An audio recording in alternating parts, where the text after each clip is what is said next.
L'on dit que nous sommes la somme ou la moyenne des 5 personnes que l'on fréquente le plus. La personne que j'ai invitée aujourd'hui est l'une de ces personnes que je fréquente depuis 30 ans, plus de 30 ans, dirais-je. C'est grâce à cette personne que je suis là, que je suis revenu dans le game. Et cet ami, ce frère, m'a fait l'honneur de venir pour l'inauguration, pour le lancement, pour le premier épisode du podcast Le Maïoticien. Maïticien. Bienvenue, Ok. mon frère.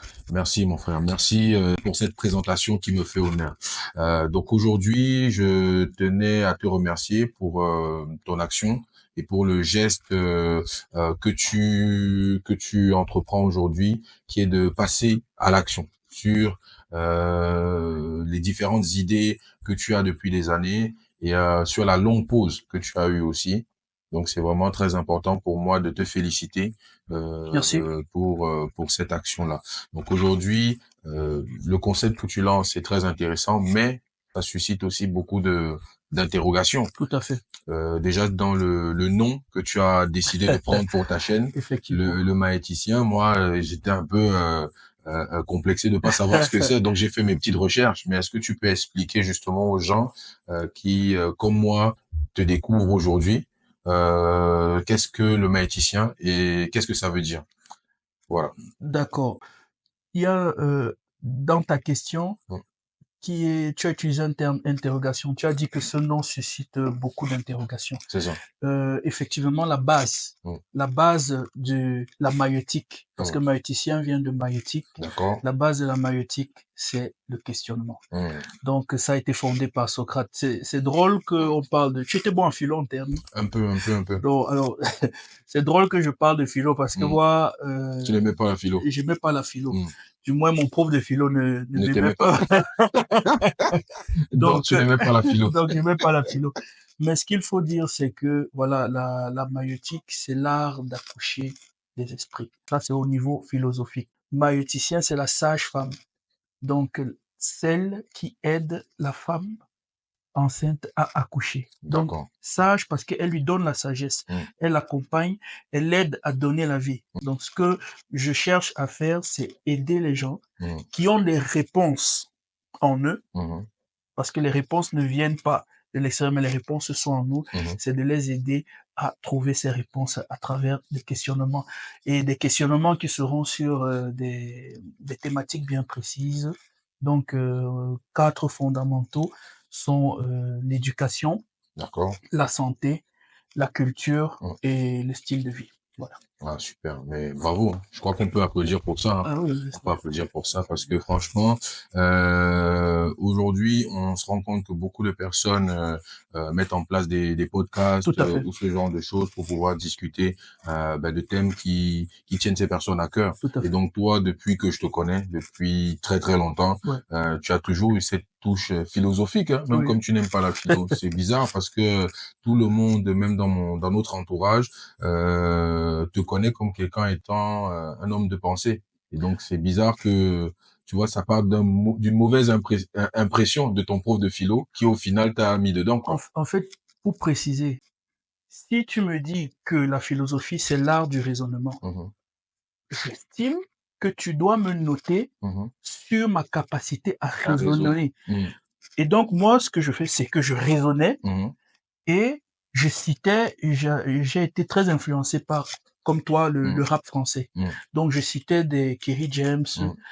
ce n'était pas du goût de Oui, je mon professeur. pense, ouais, Donc je lui, il pense. est C'était pas la resté, même génération, voilà, quoi. et Mhm, puis il est resté très citation des auteurs. mhm. Il s'attendait à ce que je cite les, La restitution, que voilà. tu fasses de la restitution. Et moi, je faisais tout le Mhm, contraire. mhm, Donc c'est pas une, c'est pas que j'aimais pas la philo, c'est mhm. que bon, je pense que mon prof n'aimait pas mon D'accord. raisonnement. Donc, comme quoi, des fois, on peut dire qu'on peut être jugé par ses pairs ou par quelqu'un qui est du métier comme n'étant pas apte ou n'ayant pas les capacités requises, mais au final, on se rend juste compte qu'on a ça en nous. Tout à fait, Donc tout à moi, fait. c'est personnellement, j'ai aussi expérimenté ça hein, sur plusieurs aspects de ma vie où dès le départ, des fois, on te conditionne en te disant que tu n'es pas prêt pour ça ou tu n'es pas fait pour ça. Et Et voilà. effectivement, Mm, tu me tends une perche mm, parce que j'allais te, te demander mhm, ce qu'il faut que les gens sachent que tu es connu sur les réseaux sociaux comme Monsieur AO. mm. Tu auras l'occasion toi aussi de nous expliquer de qui il s'agit. Et mais ton core business, c'est les finances personnelles et la C'est ça, gestion de patrimoine. c'est ça. Et tu te définis comme coach. Oui, comme coach, même comme je n'aime pas beaucoup ce terme parce que ça fait un peu galvaudé, mais plus consultant patrimonial. Mais comme c'est quelque chose qui fait peur, tu vois, et aujourd'hui on est dans une tendance où le coaching, c'est accompagner quelqu'un. Donc je me qualifie quelque part aussi un peu comme un coach qui accompagne des personnes vers Et, la et, liberté et financière. justement, tu disais à tes débuts que les gens sont plutôt sceptiques, les Mhm, gens te jugent. mhm, Comment tu fais justement pour euh, te retrouver dans cette mer, dans cet océan au milieu des requins, des tilapias, des mhm, baleines? mhm. Tu te situes à quel niveau et tu évolues comment? Alors pour moi, le jugement ne part pas forcément de l'aspect finance personnelle. Mhm. Ça part plus de les appréhensions qu'on peut avoir par rapport à toi, comment on te connaît, le type de personne que tu es, si tu es plutôt, comme ils disent en américain, un funny guy Yeah, ou un boring guy, tu vois, ça dépend de comment tu es perçu par les gens et ça dresse un espèce de portrait robot tout à fait. qui pousse les gens à avoir une projection de toi qui n'est Oui, pas forcément la bonne. Tu vois, tu peux oui, être quelqu'un de très sympa, mais qui est fermé.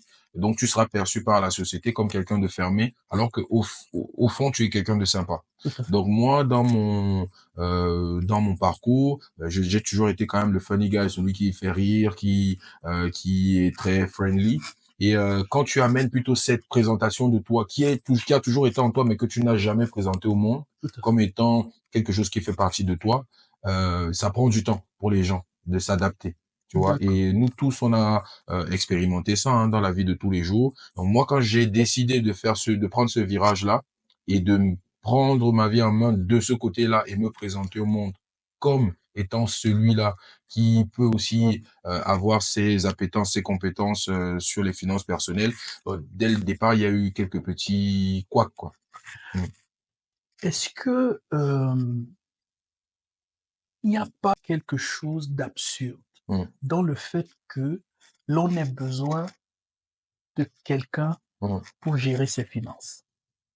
Non, pas du tout. Parce que justement, les finances, tu sais, c'est un aspect et c'est un secteur qui doit être pris tout au sérieux, comme la santé, Tout à fait. comme ta santé mentale, ta santé Physique, physique, tout à fait. et il y a la santé financière aussi. Mais Parce que on se rend compte que ben, même si on n'est pas quelqu'un de porté sur l'argent, on se rend compte que l'argent a toute son importance, encore plus dans le monde d'aujourd'hui. oui. Donc aujourd'hui, le manque d'argent peut te pousser à ne pas trouver une compagne.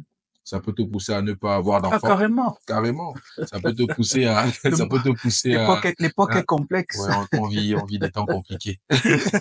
Donc, le manque d'argent peut te pousser à un divorce si tu es déjà marié. Le manque d'argent peut te pousser à de la dépression. Et on connaît tous quelqu'un qui a fait une dépression parce qu'il vivait une impasse financière. Et l'argent aussi, l'excès d'argent aussi peut te pousser à ce genre de choses. On voit des stars américaines, même ici en France, des stars qui perdent carrément Partout, hein, en partout dans Afrique, le monde, on en connaît, Afrique, nous venons du Cameroun, voilà, on a des exemples, sans les sans les citer, de citer, personnes, de voilà. sportifs, Mhm. d'athlètes, d'artistes, C'est ça. qui au dernier, malheureusement, au soir de leur vie, Mhm. étaient complètement ruinés, Ruiné. appelés à l'aide, C'est et ça. c'est vraiment regrettable. Donc, oui, je pense que c'est Mm. effectivement, il y a une certaine, il y a une certaine C'est importance. ça. Et tu sais, pour revenir sur le sujet, l'homme n'est pas fait pour savoir comment gérer de l'argent. Comme l'homme n'est pas fait pour euh, gérer la célébrité. Donc c'est pour ça qu'on a besoin d'accompagnement parce que c'est pas des choses qui sont naturellement en nous. On n'est pas fait pour être célèbre, connu sur toute la planète. On n'est pas fait pour être multimilliardaire. Il faut savoir gérer tout ça. Et c'est pour ça qu'on a beaucoup de déviance. Beaucoup de gens qui ont tout l'argent du monde à un moment donné, mais vivent la période la plus difficile. Je prends un exemple pour ceux qui connaissent, parce que tu parlais de rap français. On a vu Diams, la rappeuse, qui à un moment donné a complètement coupé pour se réfugier dans la religion et ne plus faire de musique du tout. D'accord, Parce qu'elle vivait des dépressions énormes et a failli plusieurs fois sauter la vie. Tu vois, donc d'accord. on se rend compte que l'argent a des bons côtés, mais de très mauvais côtés, et il faut être accompagné pour pouvoir traverser toutes ces étapes-là. Ton accompagnement Mhm. cible qui particulièrement? C'est-à-dire est-ce qu'il y a des couches sociales ou alors c'est quelque chose de générique? Alors moi, tout au départ, quand je me suis lancé dans la gestion de patrimoine, je me suis très vite rendu compte que on accompagnait des personnes qui étaient déjà préparées Oui, quelque part, qui avaient déjà un capital pour investir, qui avaient déjà une situation, il y avait déjà plein d'éléments qu'il fallait avoir pour pouvoir bénéficier totalement de la gestion de patrimoine, même comme on prône le fait que tu puisses investir avec 50 euros dès le départ. Mais dans le cas pratique, c'est pas le cas. Donc, je me suis rendu compte qu'il fallait que je m'ouvre un peu plus et que je travaille plus mon service. Et je me suis rendu compte qu'il y avait énormément de personnes qui souhaitaient être accompagnées, mais qui n'avaient pas les critères requis pour pouvoir passer sur la gestion de patrimoine. Donc, c'est pour ça que j'ai pensé à un moment donné à faire des finances personnelles dans un sens plus large ok, pour pouvoir accompagner des personnes tranquillement vers l'étape de la gestion de patrimoine. Parce que ceux qui sont souvent accompagnés pour la gestion de patrimoine, c'est ceux qui souhaitent consolider leur patrimoine et optimiser leur fiscalité ou tout ce que tu veux pour pouvoir après faire de la transmission à leurs successeurs. Et donc aujourd'hui, les gens que je rencontre, que j'accompagne, il y a beaucoup qui souhaitent mettre en place déjà les bases fondamentales de leur patrimoine, mais ne savent pas comment faire. d'accord. Je sais pas, tu as suivi sûrement l'actualité. Je sais que tu es fan des Lakers et tu as sûrement suivi l'actualité, les incendies qui sont en train de ravager Los Angeles. C'est ça. On a vu le coach des Lakers, Mm, JJ Redick, en larmes mm, lors d'une conférence de presse parce que voilà, il a perdu sa résidence à LA. Il racontait justement comment le patrimoine matériel, mhm, il y avait des biens à l'intérieur qui mm, avaient une certaine valeur mhm, affective, comment il les a perdus. mm, Et c'est un drame, surtout pour ses enfants. mm, Il y a aussi Mel Gibson mhm, qui est passé, qui a fait un témoignage, qui a raconté comment il a perdu sa résidence.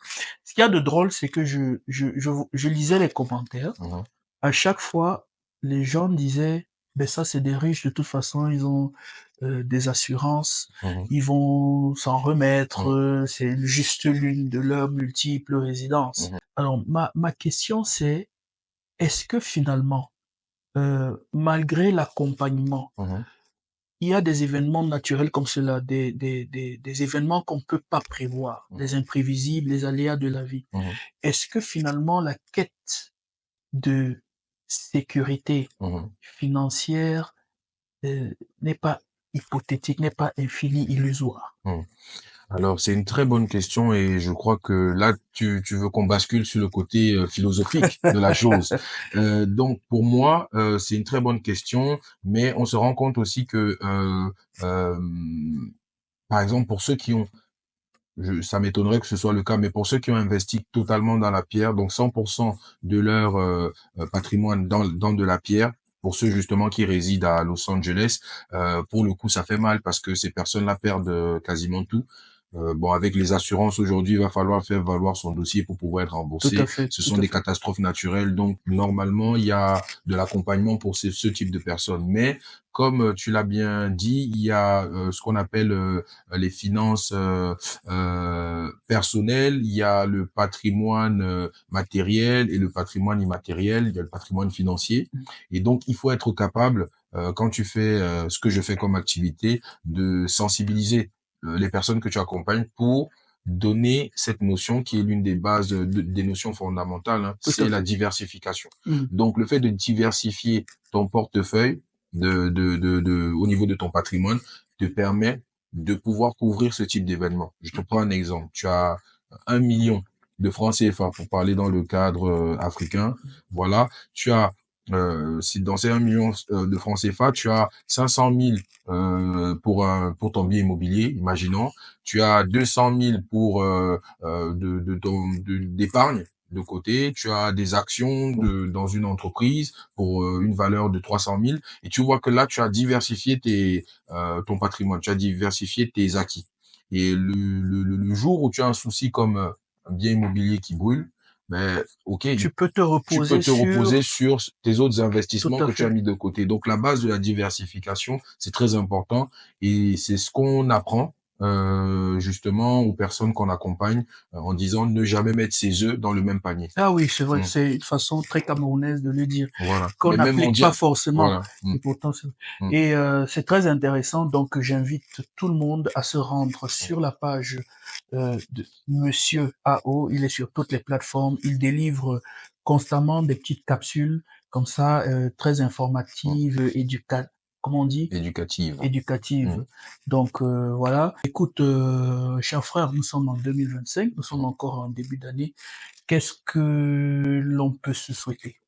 La santé, C'est la base, surtout, c'est la base, et la prospérité. la Et prospérité. moi, si j'ai un message pour tout le monde, ce serait de pouvoir passer à l'action sur les différentes idées qu'on a dans la tête.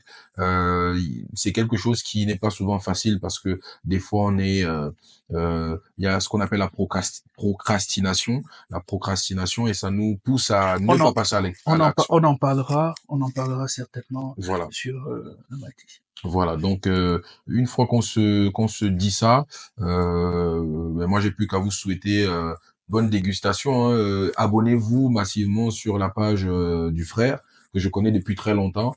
On n'est pas dans des on va dire des actions d'influenceurs, hein. On Non, est vraiment dans quelque chose c'est pas le style de la maison. voilà, on est vraiment dans quelque chose de familial et je peux vous rassurer que ce monsieur est doté de très belles capacités et il est capable de vous donner des solutions qui sont souvent au fond de vous, mais que vous n'écoutez pas assez. Donc abonnez-vous massivement et donnez de la force à mon cher frère le maïticien.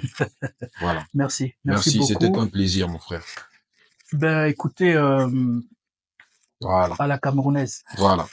merci de nous avoir consacré un peu de temps pour cet épisode pilote. Et il y a beaucoup de bonnes choses qui arrivent. Comme il a dit, n'hésitez pas à vous abonner. Ça me fait bizarre de devoir dire ça, Mm, hein. mm. Abonnez-vous, Likez, likez, abonnez-vous, likez. faites pareil. Le thème des finances est très important.